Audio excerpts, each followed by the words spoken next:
আসসালামু আলাইকুম প্রিয় দর্শক, অন্য মঞ্চে আলোচনায় আপনাদের সকলকে আমন্ত্রণ জানাচ্ছি।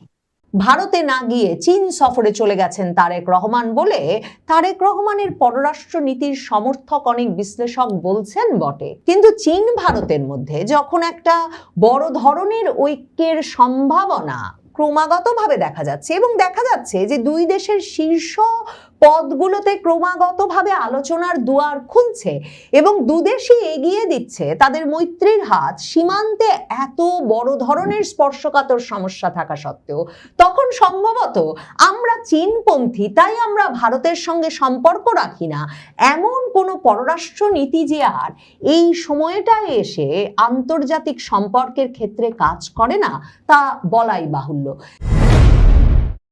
বাংলাদেশের প্রধানমন্ত্রী তারেক রহমানকে বিমস্টেক সভাপতি হিসেবে ব্রিক্স সম্মেলনে একজন পর্যবেক্ষক হিসেবে আমন্ত্রণ জানানোর সূত্রে গত কমাস ধরে ব্যাপকভাবে বাংলাদেশে ব্রিক্স শীর্ষ সম্মেলনের প্রসঙ্গটি আলোচিত হয়েছে। 12 আর 13 সেপ্টেম্বর দিল্লিতে এই সম্মেলনটি অনুষ্ঠিত হতে যাচ্ছে। ব্রিক্সের সভাপতিত্বের দায়িত্ব এখন ভারত পালন করছে। এই জোটটি বিশেষ করে পৃথিবীতে যখন ইরান যুদ্ধের পর আবার নতুন করে রাষ্ট্রগুলো বুঝতে শুরু করেছে, একদিকে যেমন মার্কিন যুক্তরাষ্ট্রের ওপর এককভাবে ভরসা করা যায় না, তেমনি নানা বিষয়ে বিতর্ক বিবাদ থাকলেও একে অপরের জন্য আলাদা ঐক্যের জায়গা খুঁজে পাওয়াটা ভীষণ জরুরি। তখন এই ব্রিক্স সম্মেলন সারা পৃথিবীর দৃষ্টি আকর্ষণ করছে এবং 2026-এর ব্রিক্স শীর্ষ সম্মেলনটি এখন থেকেই সারা পৃথিবী জুড়ে শিরোনাম হচ্ছে।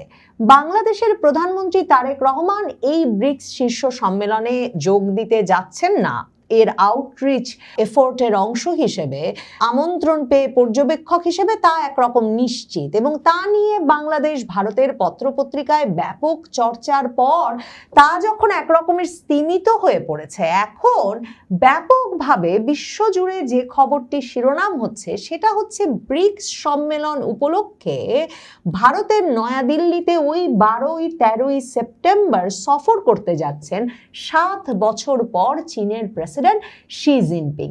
শি জিনপিং 2019 সালে শেষ ভারত সফর করেছিলেন। মনে করা হয়েছিল ভারত আর চীনের মধ্যে সম্পর্কের যে শীতলতা সেটা কাটিয়ে মোদি শি জিনপিং এর নেতৃত্বে ভারত চীনের মধ্যে একটা দারুণ উষ্ণ সম্পর্ক গড়ে উঠবে সেই 2019 সালে শি জিনপিং সফর করবার পরপরই। কিন্তু 2020 সালে চীন ভারতের যে স্পর্শকাতর সীমান্ত, সেই সীমান্তে আবারও একটা প্রাণঘাতী সংঘাত হয়ে যাওয়ার পর এবং দুতরফেই সৈন্যরা নিহত হওয়ার পর দুদেশের সম্পর্ক প্রায় 4 বছরের জন্য একেবারে স্থবির হয়ে পড়েছিল। মানে চীন এবং ভারতের মধ্যে আর কোনো সম্পর্কই ছিল না। 2024-এর অক্টোবরে কাজানে, রাশিয়ার কাজানে, যখন প্রেসিডেন্ট শি জিনপিং এর সঙ্গে প্রধানমন্ত্রী মোদির সাক্ষাৎ হলো সাংহাই কোঅপারেশন অর্গানাইজেশনের সাইডলাইনে, তারপর থেকেই একরকমের বরফ গলতে শুরু করলো। চীন ভারত দুদেশ সম্প্রতি আরো বুঝেছে যে বরফ গলাটা কত জরুরি, বিশেষ করে ইরান যুদ্ধের পর, যখন যুক্তরাষ্ট্র একদিকে তো তাদের ট্যারিফ যুদ্ধ চালিয়ে যাচ্ছে, চীন আর ভারত হয়ে উঠল যুক্তরাষ্ট্রের সবচেয়ে বড় টার্গেট ইচ্ছামতো শুল্ক আরোপের ক্ষেত্রে, পাল্টা শুল্ক আরোপের ক্ষেত্রে। অন্যদিকে চীন ভারত দুদেশকেই যুক্তরাষ্ট্র ব্যাপক চাপ সৃষ্টি করতে থাকলো যে তারা যাতে যুক্তরাষ্ট্রের বাইরে থেকে, মানে ওই যে ইরান থেকে, তারা তাদের জ্বালানি সংগ্রহ বন্ধ করে। কিন্তু এই যে ব্রিক্সের সবচেয়ে প্রভাবশালী যে দেশগুলো চীন, রাশিয়া, ভারত, তখন একটা আলাদা ঐক্য গড়ে তুললো এবং মার্কিন যুক্তরাষ্ট্রের সেসব ওজোর আপত্তি হুমকি কিছুকে পাত্তা না দিয়ে চীন, রাশিয়া, ভারত ইরান থেকে তাদের জ্বালানি সরবরাহ পথ ঠিক রাখলো ইরানের সঙ্গে তাদের মৈত্রীর সূত্রে, এবং সেভাবে তারা তাদের দেশগুলোর জ্বালানি সংকট যেমন ঘটতে দিল না, তেমনি উৎপাদন বজায় রাখলো। চীন এবং ভারত দুদেশই বোঝে যে একদিকে যেমন চীন ভারত চির প্রতিদ্বন্দ্বী, তাদের সীমান্তে একটা বড় ধরনের স্পর্শকাতর পরিস্থিতি, প্রায়শই সেটা সংঘাতে রূপ নেয়। এমনকি এবছর জুলাইয়েও কিন্তু এক দফা সীমান্তে দুদেশের সৈন্য মুখোমুখি অবস্থায় দাঁড়িয়ে পড়েছিল, সেটাও খবর হয়েছে। কিন্তু এই দুই দেশ এখন অত্যন্ত গুরুত্বের সঙ্গে বুঝতে শুরু করেছে যে বিশেষ করে মার্কিন যুক্তরাষ্ট্রের যে একাধিপত্য ঠেকাতে তারা ব্রিক্স গঠন করেছিল 90 দশকের শেষে, সেই একাধিপত্য এবং ট্রাম্পের মতো যুক্তরাষ্ট্রের যেসব শাসকেরা মানে যথেচ্ছাচার করেন, যখন ইচ্ছা পাল্টা শুল্ক আরোপ করলেন, যখন ইচ্ছা যত ইচ্ছা বাণিজ্যের একটা চাপ প্রয়োগ করা শুরু করেন, এদের ক্ষেত্রে অত্যন্ত গুরুত্বপূর্ণ মার্কিন যুক্তরাষ্ট্রের এই একাধিপত্য ঠেকাতে এই দেশগুলোর ঐক্য। 90 দশকের শেষে ব্রাজিল, রাশিয়া, চীন, ভারত এই দেশগুলোর উদ্যোগে কিন্তু একটা মার্কিন একাধিপত্য ঠেকাতেই এই ব্রিক্স জোটটি গঠিত হয়েছিল। এবং সে কারণে প্রেসিডেন্ট শি জিনপিং এখন বলছেন যে চীন ভীষণ গুরুত্বের সঙ্গে এই ব্রিক্স জোটকে দেখে এবং নয়াদিল্লির সভাপতিত্বের বিষয়টাকেও চীন এতটাই গুরুত্বের সঙ্গে, শ্রদ্ধার সঙ্গে, মানে সম্মানের বিষয় বলে মনে করে যে চীন এ দফায় চীনা প্রেসিডেন্ট শি জিনপিং সশরীরে নিজেই একটা বিরাট বহর নিয়ে এই ব্রিক্স শীর্ষ সম্মেলনে যোগ দিতে আসছেন। 2024-এর অক্টোবরে এক দফা ব্রিক্স শীর্ষ সম্মেলনের সাইডলাইনে রাশিয়ার কাজানে দেখা হয়েছিল প্রধানমন্ত্রী মোদি আর প্রেসিডেন্ট শি জিনপিং এর।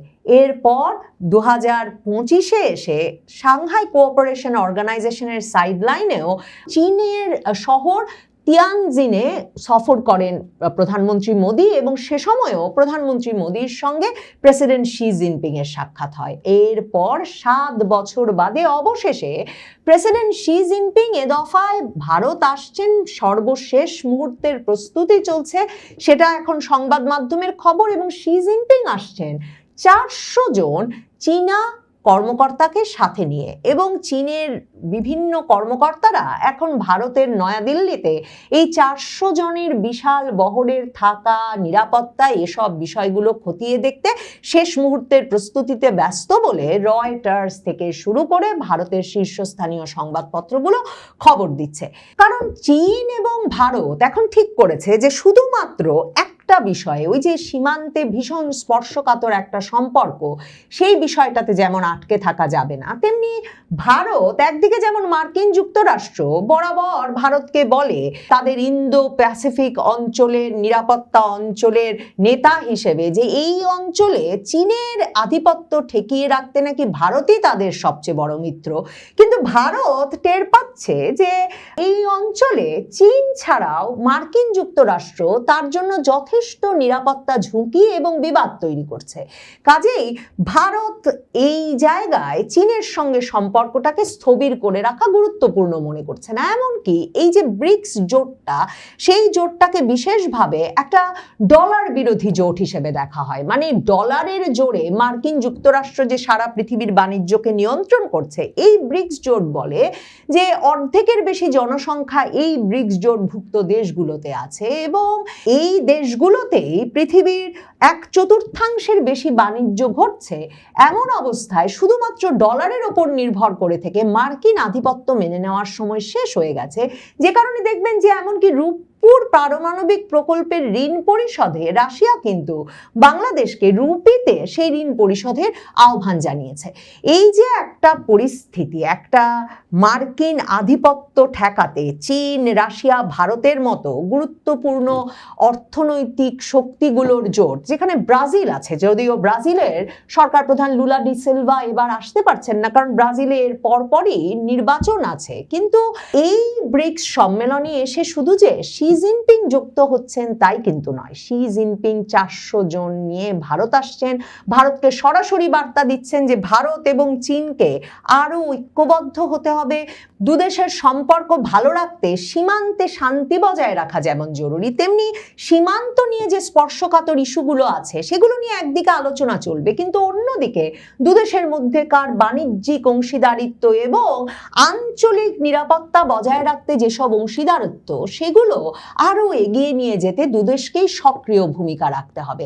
ব্রিক্স সম্মেলনের আগে কিন্তু চীনা পররাষ্ট্রমন্ত্রী ওয়াং ই এসে ভারত সফর করে গেছেন এবং এখন ভারতের জাতীয় নিরাপত্তা উপদেষ্টা অজিত দোভাল সবে বেইজিং সফর করলেন এবং সেখানে গিয়ে তিনি পররাষ্ট্রমন্ত্রী ওয়াং এর সঙ্গে সাক্ষাৎ করেছেন। সেখানে একদিকে যেমন সীমান্তের বিভিন্ন স্পর্শকাতর বিষয়ে আলাপ হয়েছে, তেমনি এই যে প্রেসিডেন্ট শি জিনপিং আসছেন তার সফরের আয়োজন, নিরাপত্তার বিষয়টি গুরুত্বের সঙ্গে আলোচিত হয়েছে বলে পত্রপত্রিকায় খবর দেওয়া হচ্ছে। শি জিনপিং সহ আসলে ব্রিক্স নেতৃত্ব এই বাণিজ্য এগিয়ে নেওয়া, অর্থনৈতিক বিষয়াবলী এগিয়ে নেওয়া এবং এক দেশের সঙ্গে আরেক দেশের যা যা ছোট ছোট বিষয় কিংবা অত্যন্ত স্পর্শকাতর বিষয়েও যদি দূরত্ব থাকে সেগুলোকে পাশে রেখেও কি করে আসলে দ্বিপাক্ষিক সম্পর্ক এগিয়ে নিয়ে যাওয়া যায়, সম্পর্কটা যাতে কখনোই স্থবির না হয়ে পড়ে সেটা নিশ্চিত করা যায়, এই বিষয়টা যে গুরুত্বপূর্ণ সেটা মাথায় রেখেই, বিশেষ করে মার্কিন যুক্তরাষ্ট্রের আধিপত্য ঠেকাতে হলে সেটা মাথায় রেখেই ব্রিক্স নামের এই সংগঠনটিকে আরো শক্তিশালী করে তুলতে চান। এবং এই প্রতিশ্রুতিটা ইরান যুদ্ধের পর আর মার্কিন যুক্তরাষ্ট্রের যথেচ্ছ পাল্টা শুল্ক আরোপের ঘটনার পর এমনভাবে ব্রিক্স জোটে স্পষ্ট হয়ে উঠেছে এবং এই প্রতিশ্রুতিটার বিষয়ে সকল নেতৃবৃন্দ এমনভাবে একমত হয়ে উঠেছেন যে সে কারণেই এ দফার ব্রিক্স শীর্ষ সম্মেলনের দিকে বিশেষভাবে নজর থাকছে সারা পৃথিবীর আন্তর্জাতিক বিশ্লেষকদের এবং সারা পৃথিবীর সংবাদ মাধ্যমের। শি জিনপিং 400 জন নিয়ে ভারত আসছেন 7 বছর পর, সেটা তাই খুব স্বাভাবিকভাবেই বড় ধরনের শিরোনাম হচ্ছে। এই ব্রিক্স সম্মেলনে এ দফায় শুধু যে শি জিনপিং আসছেন তাই কিন্তু নয়, এই ব্রিক্স সম্মেলনে যোগ দিতে রাশিয়ার প্রেসিডেন্ট ভ্লাদিমির পুতিন আসছেন। তার মানে পুতিন, শি এবং মোদির মধ্যকার একটা পারস্পরিক যোগাযোগের সরাসরি ক্ষেত্রে পরিণত হবে এই ব্রিক্স সম্মেলন। এবং পুতিনের আসাটা, ভ্লাদিমির পুতিনের ভারত সফরটাকে নিশ্চিত করতে ভারতের পররাষ্ট্রমন্ত্রী এস জয়শঙ্কর এখন রাশিয়া সফর করলেন এবং এই ব্রিক্স শীর্ষ সম্মেলনে এছাড়াও ইরানের প্রেসিডেন্ট মাসুদ পেজেশকিয়ান, মিশরের president Abdel Fattah al Sisi, মালয়েশিয়ার প্রধানমন্ত্রী আনোয়ার ইব্রাহিমও যোগ দিচ্ছেন। এই পরিস্থিতিতে সত্যিকার অর্থেই বাংলাদেশের প্রধানমন্ত্রী তারেক রহমানের এই রকম একটা হাই প্রোফাইল শীর্ষ সম্মেলনে আউটরিচ প্রোগ্রামে যোগ দিতে যাওয়ার এই সুযোগ বা এই আমন্ত্রণ এক রকমের অবহেলা করা বা প্রত্যাখ্যান করা কতটা যুক্তিসঙ্গত হলো সেটা নিয়েও নানা রকম প্রশ্ন উঠছে বইকি।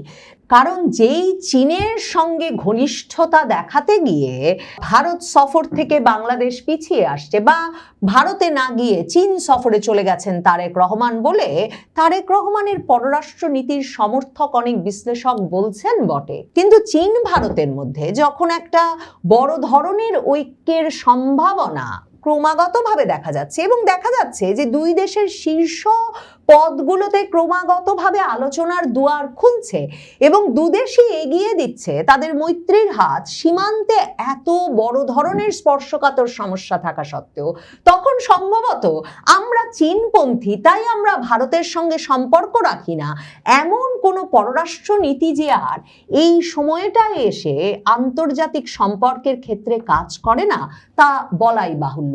চীন ভারত সীমান্তে নানা রকম স্পর্শকাতর জটিলতা থাকা সত্ত্বেও কিন্তু একদিকে যেমন ভারত চীনের নাগরিকদের আবার ভিসা দেওয়া শুরু করেছে গত বছর থেকে, তেমনি চীনও ভারতের নাগরিকদের জন্য কৈলাসের মানস সরোবরে তীর্থযাত্রার সুযোগ খুলে দিয়েছে। কাজেই আন্তর্জাতিক সংবাদ মাধ্যমগুলো লিখছে যে প্রেসিডেন্ট শির ব্রিক্স সম্মেলনে যোগ দেওয়া সরাসরি এই বার্তাটাই দিচ্ছে যে বাইরের কোনো চাপ বা আর কোনো হিসাবে ভারত বা চীনের যে অর্থনৈতিক সম্পর্ক এবং ব্রিক্সের মধ্যকার যে সহযোগিতা সেটাকে যাতে দুর্বল করা না যায় সেটা এখন দুই দেশই এবং দুই দেশের একেবারে শীর্ষ নেতৃত্বই চাইছেন। বাংলাদেশের কারাগারগুলোতে ধারণ ক্ষমতার দ্বিগুণেরও বেশি বন্দী রয়েছে। গত 18 আগস্ট সংবাদ সম্মেলনে এমন ভয়াবহ চিত্র তুলে ধরেছিলেন আইজি প্রিজেন্স। তবে সে তথ্য প্রকাশের পরই তাকে কারাগারের দায়িত্ব থেকে সরিয়ে দেওয়া হয়েছিল। প্রশ্ন হলো, কারাগারে এত বন্দী বাড়ার কারণ কি? বিষয়টি মোটামুটি ওপেন সিক্রেট হলেও কেউ এ নিয়ে কথা বলেন না বাংলাদেশে। সংশ্লিষ্ট একাধিক সূত্র বলছে, দ্বিগুণের থেকেও অনেক বেশি বন্দী যে এখন বাংলাদেশের কারাগারগুলোতে আছে, তাদের বড় অংশই আওয়ামী লীগের নেতা কর্মী সমর্থক। এমন পরিস্থিতিতে আন্তর্জাতিক মানবাধিকার সংস্থা হিউম্যান রাইটস ওয়াচ বা HRW অভিযোগ করেছে, বাংলাদেশের সাবেক আওয়ামী লীগ সরকারের সঙ্গে সংশ্লিষ্ট রাজনৈতিক নেতাকর্মী সহ অন্যদের দীর্ঘদিন বিনা বিচারে আটক রাখা হয়েছে। 23 আগস্ট সংস্থাটির এক প্রতিবেদন বিপুল সংখ্যায় রাজনৈতিক বন্দীকে বিনা বিচারে আটকে রাখা নিয়ে গভীর উদ্বেগ প্রকাশ করেছে, যেখানে বলা হয়েছে 24 আগস্টের পর থেকে আওয়ামী লীগের হাজার হাজার নেতা কর্মী ও সমর্থকদের গ্রেপ্তার করা হয়েছে। এদের মধ্যে শত শত মানুষ কোনো ধরনের অভিযোগ ছাড়াই এখনো কারাগারে আছেন। তাদের অনেকেই বয়স্ক এবং কেউ কেউ গুরুতর অসুস্থ। তারপরও তারা জামিন ও প্রয়োজনীয় চিকিৎসার মতো মৌলিক অধিকার থেকে বঞ্চিত হচ্ছেন। এমনকি খোদ তারেক রহমানের আমলের 6 মাসের মধ্যে আওয়ামী লীগের 10 জন নেতার জেলখানায় অস্বাভাবিক মৃত্যুর ঘটনা ঘটেছে। এসব ঘটনার যথাযথ পূর্ণাঙ্গ তদন্ত দাবি করেছে HRW। প্রশ্ন হলো, বাংলাদেশে গত 2 বছর ধরে রাজনৈতিক দমনপীড়ন চললেও হঠাৎ করে হিউম্যান রাইটস ওয়াচের মতো আন্তর্জাতিক প্রভাবশালী সংগঠন এমনভাবে বিষয়টি সামনে আনলো কেন? সূত্রগুলো বলছে, বিষয়টি নিয়ে আরও কয়েকটি আন্তর্জাতিক সংস্থার সোচ্চার হতে পারে। বিশেষ করে সামনের মাসে জাতিসংঘের সাধারণ পরিষদের সম্মেলন উপলক্ষে বাংলাদেশের প্রধানমন্ত্রী তারেক রহমানের নিউ ইয়র্ক সফরের আগে আন্তর্জাতিক একাধিক সংস্থার এ নিয়ে রিপোর্ট আলোর মুখ দেখতে পারে। বিস্তারিত জানতে চলুন যাওয়া যাক বিশ্লেষণে।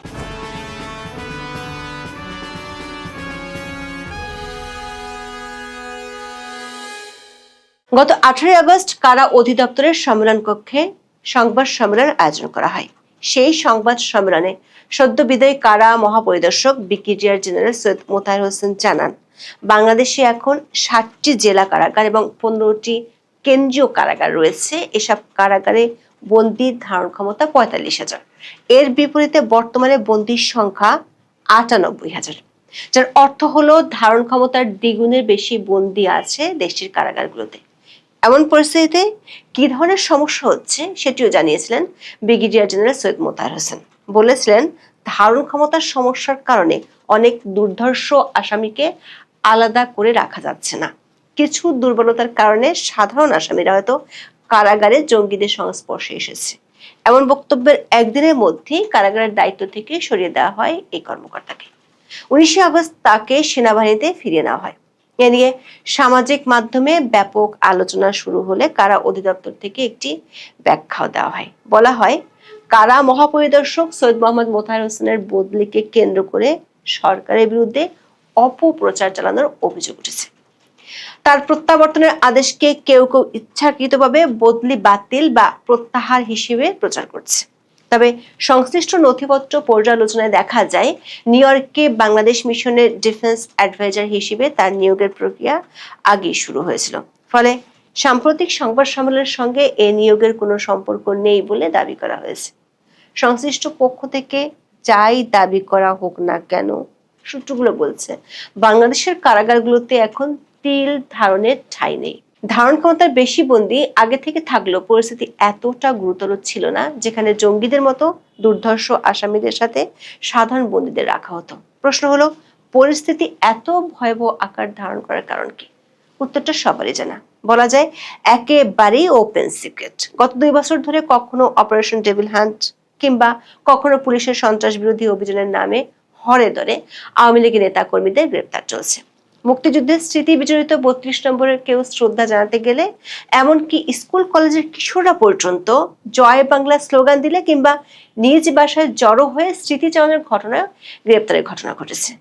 আওয়ামী লীগের নেতাকর্মীদের এমন গণহারে গ্রেপ্তারের তথ্য উঠে এসেছে আন্তর্জাতিক মানবাধিকার সংগঠন হিউম্যান রাইটস ওয়াচের প্রতিবেদনে। 23 আগস্ট সংস্থাটির এক প্রতিবেদনে কার্যক্রম নিষিদ্ধ আওয়ামী লীগ সংশ্লিষ্ট রাজনীতিক ও অন্য ব্যক্তিদের দীর্ঘদিন ধরে অভিযোগ ছাড়াই আটক রাখার প্রথা অবিলম্বে বন্ধ করার জন্য বাংলাদেশ সরকারের প্রতি আহ্বান জানিয়েছে। একই সঙ্গে কারাগারে মৃত্যুর ঘটনাগুলোর স্বাধীন তদন্ত, নির্দোষ হিসেবে বিবেচিত হওয়ার অধিকার এবং ন্যায্য বিচারের অধিকার নিশ্চিত করার দাবি জানিয়েছে সংস্থাটি। এইচআরডব্লিউ সুনির্দিষ্টভাবে 3টি অভিযোগ এনেছে। এগুলো হলো আওয়ামী লীগের বন্দীদের জামিন দেওয়া হচ্ছে না এবং তারা চিকিৎসা পাচ্ছেন না। কোনো ধরনের সুনির্দিষ্ট অভিযোগ ছাড়া তাদেরকে দীর্ঘদিন আটক রাখা হচ্ছে এবং সবশেষ কারা হেফাজতে একের পর এক মৃত্যুর ঘটনা ঘটিয়ে চলছে, যেগুলো নিয়ে তদন্ত হচ্ছে না। হিউম্যান রাইটস ওয়াচের প্রতিবেদনে বলা হয়েছে 2024 সালের আগস্টে শেখ হাসিনা সরকার পতনের পর বাংলাদেশের পুলিশ আওয়ামী লীগের হাজার হাজার নেতাকর্মী ও সমর্থকদের গ্রেপ্তার করেছে। তাদের মধ্যে শত শত ব্যক্তি কোনো সুনির্দিষ্ট অভিযোগ ছাড়াই এখনো কারাগারে আটক রয়েছেন। হিউম্যান রাইটস ওয়াচের এশিয়া বিভাগের পরিচালক ইলাইন পিয়ারসন বলেন, এক সরকারের পর আরেক সরকারের আমলে শত শত বিরোধী রাজনৈতিক দলের সদস্যকে প্রমাণ ও যথাযথ আইনি প্রক্রিয়া ছাড়াই কারাগারে রাখা হয়েছে। তারেক রহমানের সরকার সংস্কারের প্রতিশ্রুতি দিয়েছে উল্লেখ করে তিনি বলেন, প্রথম পদক্ষেপ হিসেবে রাজনৈতিক বিরোধীদের দীর্ঘদিন নির্বিচারে আটক বন্ধ করা উচিত। হিউম্যান রাইটস ওয়াচ বলেছে, শেখ হাসিনা সরকার আমলে সংগঠিত গুরুতর মানবাধিকার লঙ্ঘনের সঙ্গে কিছু কর্মকর্তারা জড়িত থাকার প্রমাণ থাকতে পারে, তবে আন্দোলনকারীদের হত্যার অভিযোগে অনেককে গ্রেপ্তার করা হয়েছে যাদের বিরুদ্ধে স্পষ্ট প্রমাণ নেই। অভিযোগ ছাড়াই আটক ব্যক্তিদের মধ্যে শেখ হাসিনা সরকারের সাবেক আওয়ামী লীগের সংসদ সদস্য, তার সরকারের সমর্থক, সাবেক আইন প্রণেতা এবং আওয়ামী লীগ সরকারের পক্ষে থাকা কর্মী, সমর্থক ও সাংবাদিকেরাও রয়েছেন। হিউম্যান রাইটস ওয়াচ আন্তর্জাতিক অপরাধ ট্রাইব্যুনাল বা আইসিটিতে অভিযোগ গঠন ছাড়াই মানুষকে আটকে রাখার বিষয়ে উদ্বেগ জানিয়েছে। দর্শক, বাংলাদেশের আন্তর্জাতিক অপরাধ ট্রাইব্যুনাল আন্তর্জাতিক অপরাধের বিচার করে থাকে। এই ট্রাইব্যুনালের নিয়ম অনুযায়ী লিখিতভাবে উল্লেখ করা ব্যতিক্রমী পরিস্থিতি ছাড়া 1 বছরের বেশি সময় অভিযোগ ছাড়াই কাউকে আটক রাখার সুযোগ নেই। কিন্তু হিউম্যান রাইটস ওয়াচের মতে আইসিটি 160 জনের বেশি মানুষকে আটক রেখেছে এবং তাদের কাউকে জামিন দেয়নি। সংস্থাটি বেশ কিছু উদাহরণ তুলে ধরেছে, যেমন বাংলাদেশের সাবেক প্রধানমন্ত্রী শেখ হাসিনার উপদেষ্টা 81 বছর বয়সী ডক্টর তৌফিক-ই ইলাহি চৌধুরীকে 2024 সালের অক্টোবরে প্রথম ট্রাইব্যুনালে আটক করা হয়। অভিযোগ ছাড়াই তিনি এখন পর্যন্ত 22 মাস কারাগারে আছেন। 2026 সালের এপ্রিলে তিনি জামিন আবেদন করলে ট্রাইব্যুনাল জামিন দেয়নি এবং কোনো ব্যতিক্রমী পরিস্থিতির কথাও লিখিতভাবে উল্লেখ করেনি, বরং 2 দফার শুনানি পিছিয়েছে। সর্বশেষ আগস্টের শেষ পর্যন্ত কার্যক্রম মুলতবি করা হয়েছে। সাবেক সংসদ সদস্য 75 বছর বয়সী কামাল আহমেদ মজুমদারেরও 22 মাস ধরে ট্রাইব্যুনালের হেফাজতে রয়েছেন। তার পরিবার হিউম্যান রাইটস ওয়াচকে জানিয়েছেন, কারাগারে থাকা অবস্থায় তার পায়ে গ্যাংগ্রিন হয়, পায়ের 3টি আঙ্গুল কেটে ফেলতে হয়। এরপর তিনি পড়ে গিয়ে তার নিতম্বের হাড় ভেঙে যায়। জুলাইয়ে আইসিটি তার জামিন আবেদন নাকচ করে। ভুক্তভোগীদের অনেক পরিবার অভিযোগ করেছে আটক স্বজনেরা পর্যাপ্ত চিকিৎসা পাচ্ছেন না। 75 বছর বয়সী শাহরিয়ার কবির দীর্ঘদিনের বিভিন্ন শারীরিক সমস্যা ভুগছেন এবং তার হুইল চেয়ার প্রয়োজন বলে তাকে মুক্তির দাবি জানিয়েছেন অধিকার কর্মীরা। 71 বছর বয়সী RAM ওবায়দুল মুক্তাদির চৌধুরীও অভিযোগ ছাড়াই 22 মাস ধরে আটক রয়েছেন। তার গুরুতর হৃদরোগের সমস্যা রয়েছে। এইচআরডব্লিউ তাদের প্রতিবেদনে অভিযোগ করেছে, আওয়ামী লীগের নেতাকর্মীদের জামিন যেমন দেওয়া হচ্ছে না, তেমনি তাদের ভাগ্যে চিকিৎসার সুবিধাও মিলছে না। আটক ব্যক্তিদের পরিবার ও আইনজীবীরা অভিযোগ করেছেন, তাদের অনেকেই বয়স্ক বা নানা শারীরিক সমস্যায় ভুগছিলেন, কিন্তু তারা জামিন ও প্রয়োজনীয় চিকিৎসা সেবাও পান না। এইচআরডব্লিউ বলেছে, যেসব মামলায় কোনো প্রমাণ উপস্থাপন করা হয়নি সেসব ক্ষেত্রেও প্রসিকিউশন বারবার জামিনের বিরোধিতা করেছে। নিম্ন আদালতগুলো নিয়মিত জামিন আবেদন নাকচ করেছে বলে অভিযোগ সংস্থাটির। এছাড়া উচ্চ আদালত থেকে জামিন পাওয়ার পরও কর্তৃপক্ষ নতুন মামলা করে মুক্তি ঠেকিয়েছে বলে অভিযোগ করেছে এইচআরডব্লিউ। সংস্থাটি সাবেক প্রধান বিচারপতি ABM খায়রুল হকের মামলার উদাহরণ দিয়েছে। 82 বছর বয়সী খায়রুল হককে 2025 সালের 24 জুলাই একজন আন্দোলনকারীকে হত্যার অভিযোগে গ্রেপ্তার করা হয়। পরে দুর্নীতির অভিযোগ সহ আরো 4টি মামলা তাকে গ্রেপ্তার দেখানো হয়। উচ্চ আদালত এসব মামলায় জামিন দিলেও মুক্তির আগেই পুলিশ তার বিরুদ্ধে নতুন মামলা করে বলে এইচআরডব্লিউর অভিযোগ। এক ঘটনায় পুলিশ দাবি করে 10 কিলোমিটারের বেশি দূরত্বে অবস্থিত 2টি পৃথক হত্যাকাণ্ডের ঘটনাস্থলে একই সময় তিনি উপস্থিত ছিলেন। শেষ পর্যন্ত আপিল বিভাগের হস্তক্ষেপে 19 আগস্ট খায়রুল হক মুক্তি পান। এইচএডব্লিউ বলেছে, কারাগারে থাকার পুরো সময়ে তার বিরুদ্ধে কোনো মামলায় আনুষ্ঠানিক অভিযোগ গঠন করা হয়নি। অন্য কয়েকজন আটক ব্যক্তির আইনজীবীরা সংস্থাটিকে জানিয়েছে, এখন তারা তাদের মক্কেলদের জামিনের আবেদন না করার পরামর্শ দিচ্ছে, কারণ মুক্তি নিশ্চিত হলে পুলিশ নতুন মামলা দিতে পারে বলে তাদের আশঙ্কা। অনেক পরিবার অভিযোগ করেছে, আটক স্বজনেরা পর্যাপ্ত চিকিৎসা পাচ্ছেন না। হিউম্যান রাইটস ওয়াচ বলছে, আন্তর্জাতিক মানবাধিকার আইন অনুযায়ী কিছু ক্ষেত্রে বিচার শুরুর আগে কাউকে কারাগারে রাখা বা শর্ত সাপেক্ষে মুক্তি দেওয়ার সুযোগ রয়েছে, তবে এটি নিয়ম নয়, ব্যতিক্রম হওয়া উচিত। প্রতিটি ব্যক্তির ক্ষেত্রে আলাদাভাবে আটক রাখার প্রয়োজনীয়তা ও বৈধতা যাচাই করা উচিত। সংস্থাটির মতে, একজন বিচারক বা সমমানের কর্তৃপক্ষের মাধ্যমে প্রত্যেক আটক ব্যক্তির আটকাদেশ পর্যালোচনা করা প্রয়োজন। কাউকে আটক রাখা হলে দ্রুত বিচার নিশ্চিত করতে হবে, অন্যথায় তাকে মুক্তি দিতে হবে।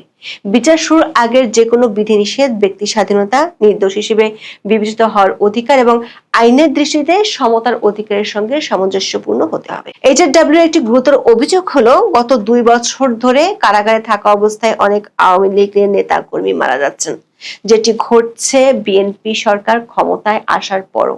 সংস্থাটির তথ্য মতে 2026 সালের ফেব্রুয়ারিতে তারেক রহমান প্রধানমন্ত্রীর দায়িত্ব নেওয়ার পর থেকে অন্তত 10 জন আওয়ামী লীগ নেতা কারাগারে মারা গেছেন। তাদের বেশিরভাগের বিরুদ্ধে কোনো অপরাধে জড়িত থাকার আনুষ্ঠানিক অভিযোগ গঠন করা হয়নি। সাবেক আওয়ামী লীগের সংসদ সদস্য 85 বছর বয়সী রমেশ চন্দ্র সেনকে 2024 সালের আগস্টে 3টি হত্যা মামলা ও একটি বিস্ফোরক মামলায় গ্রেপ্তার করা হয়। তিনি 2026 সালের 7 ফেব্রুয়ারি মৃত্যুর আগ পর্যন্ত কারাগারে ছিলেন। তার পরিবারের দাবি, তাকে যথাযথ ঔষধ দেওয়া হয়নি এবং জামিনও দেওয়া হয়নি। একই ধরনের উদ্বেগ রয়েছে জামালপুর জেলা আওয়ামী লীগের সদস্য 65 বছর বয়সী SM জিয়াউল হক জিয়ার মৃত্যুর ঘটনাতেও। 6 জানুয়ারি তাকে আটক করার সময় তিনি অসুস্থ ছিলেন। জামিন না পাওয়ার পর 14 এপ্রিল তিনি মারা যান। হিউম্যান রাইটস ওয়াচের এশিয়া বিষয়ক পরিচালক ইলাইন পিয়ারসন বলছেন, অভিযোগ গঠনের আগে বয়স্ক ব্যক্তিরা কারাগারে মারা যাচ্ছেন, এমন একটি বিচার ব্যবস্থা প্রাক বিচার আটককে যে ব্যতিক্রমী ব্যবস্থা হিসেবে বিবেচনা করা উচিত তা করছে না। বাংলাদেশ সরকার উচিত তাদের আমলে কারাগারে ঘটে যাওয়া সব মৃত্যুর স্বাধীন তদন্তের নির্দেশ দেওয়া এবং অভিযোগ ছাড়াই দীর্ঘ সময় ধরে নির্বিচারে মানুষকে আটক রাখা বন্ধ করা। একাধিক সূত্র বলছে, বাংলাদেশের রাজনৈতিক এই দমন পীড়ন ও নির্যাতনের অভিযোগে আরো বেশ কয়েকটি আন্তর্জাতিক সংস্থা তাদের প্রতিবেদন তুলে ধরতে পারে। আগামী 21শে সেপ্টেম্বর জাতিসংঘের সাধারণ পরিষদের সম্মেলনে যোগ দিতে বাংলাদেশের প্রধানমন্ত্রী তারেক রহমান নিউ ইয়র্কে যাবেন। তার আগে একাধিক আন্তর্জাতিক মানবাধিকার সংস্থা এসব রিপোর্ট প্রকাশ করতে পারে। সংশ্লিষ্ট সূত্রগুলো বলছে, বাংলাদেশে বিএনপি সরকার ক্ষমতায় আসার পর থেকে আইন শৃঙ্খলা পরিস্থিতির অবনতি হওয়ার ব্যাপারটা বেশ দৃশ্যমান। বিশেষ করে ভয়াবহ রকমের খুনের ঘটনা বাড়ছে। গত 3 মাসে দেশটিতে খুনের নথিভুক্ত মামলা 934টি, যার অর্থ হলো গড়ে প্রতি মাসে খুনের মামলার সংখ্যা 311। অনেক ক্ষেত্রে আসল অপরাধী ধরতে ব্যর্থ হওয়ার পর পুলিশের বিরুদ্ধে নাটক সাজানোর অভিযোগ উঠে আসছে। এমন পরিস্থিতিতে রাজনৈতিক প্রতিপক্ষকে গ্রেপ্তার, তাদের বিনা বিচারে দিনের পর দিন আটকে রাখা, জামিন না দেওয়া ও চিকিৎসা না দেওয়ার অভিযোগ নিয়ে মুখ খুলছে আন্তর্জাতিক সংস্থাগুলো। বিষয়টি আন্তর্জাতিক ক্ষেত্রে বর্তমান বিএনপি সরকারকে বেশ চাপের মুখে ফেলতে পারে এমন আশঙ্কা করছেন সংশ্লিষ্টরা। এখন এ পর্যন্ত। সবাই ভালো থাকুন, সুস্থ থাকুন, নিরাপদে থাকুন।